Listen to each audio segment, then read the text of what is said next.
സംസ്ഥാനത്തെ ആരോഗ്യ മേഖല തകർന്നതുപോലെ തന്നെ ഉന്നത വിദ്യാഭ്യാസ മേഖലയും തകരുകയാണ്.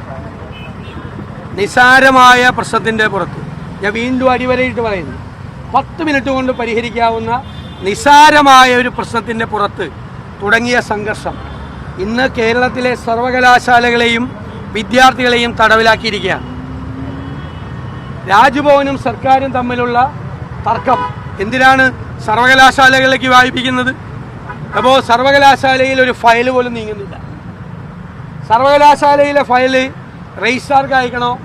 ഏത് രജിസ്ട്രാർക്ക് അയക്കണം?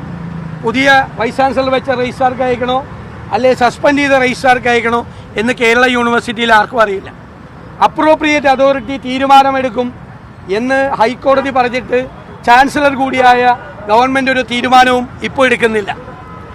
ഈ വൈസ് ചാൻസലർ രാജ്ഭവൻ്റെ ആളാണ് എന്ന് പറഞ്ഞ് വൈസ് ചാൻസലർക്കെതിരായി സമരം നടത്തുകയാണ്. ഈ വൈസ് ചാൻസലറെ ഹെൽത്ത് യൂണിവേഴ്സിറ്റിയുടെ വൈസ് ചാൻസലർ ആക്കിയത് ആരാണ്? പിണറായി ഗവൺമെൻറ് തന്നെയാണ് ആക്കിയത്. അദ്ദേഹത്തിന് അഡീഷണൽ ചാർജാണ് രാജ്ഭവൻ കൊടുത്തത്.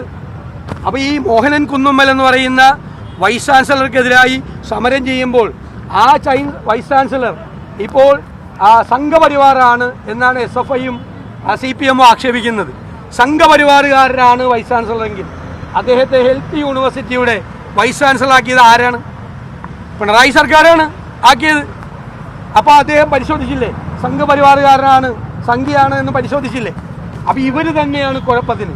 കിം പരീക്ഷയുടെ ബലം എന്താണ് സ്ഥിതി? സർക്കാർ ഒരിക്കലും ചെയ്യാൻ പറ്റാത്തൊരു കാര്യം അവസാന ഘട്ടത്തിൽ പ്രോസ്പെക്ടസ് തിരുത്തി എത്രയോ കുട്ടികളുടെ ഭാവിയാണ് അനിശ്ചിതത്വത്തിലായത്. എന്തൊരു സംഘർഷമാണ്! എത്രയോ കുടുംബങ്ങളിലാണ് ആളുകൾക്കെല്ലാം മാനസികമായ സംഘർഷം, കുട്ടികൾക്കും.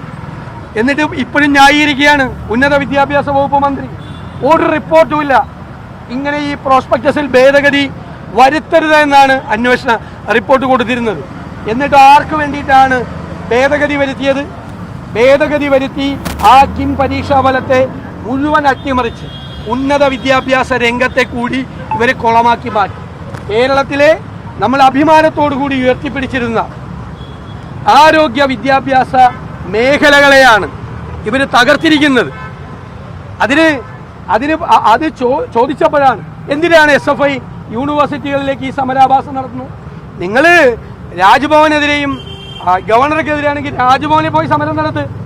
യൂണിവേഴ്സിറ്റിയിൽ ജോലിയെടുക്കുന്ന അധ്യാപകരെ എന്തിനാണ് നിങ്ങൾ തല്ലിയത്? ക്രിമിനലുകൾ എന്തിനാണ് അവിടെ സർട്ടിഫിക്കറ്റ് വാങ്ങിക്കാൻ വന്ന പിള്ളേരെ തല്ലിയത്? എന്തിനാണ്?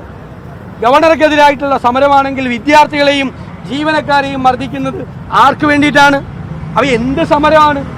ആരോഗ്യ രംഗത്ത് നടക്കുന്ന സമരത്തിൻ്റെ ശ്രദ്ധ തിരിക്കാൻ വേണ്ടിയിട്ട് SFIക്കാരെ കൊണ്ട് ചുടിചോറ് മാന്തിക്കുകയാണ് CPM നേതൃത്വം. ആരോഗ്യ രംഗത്തെ സമരവും ഒന്നും അവസാനിക്കില്ല. കാരണം അത് ജനങ്ങൾ ഏറ്റെടുത്തിരിക്കുന്ന ഒരു സമരമാണ്, വളരെ പ്രധാനപ്പെട്ട സമരമാണ്.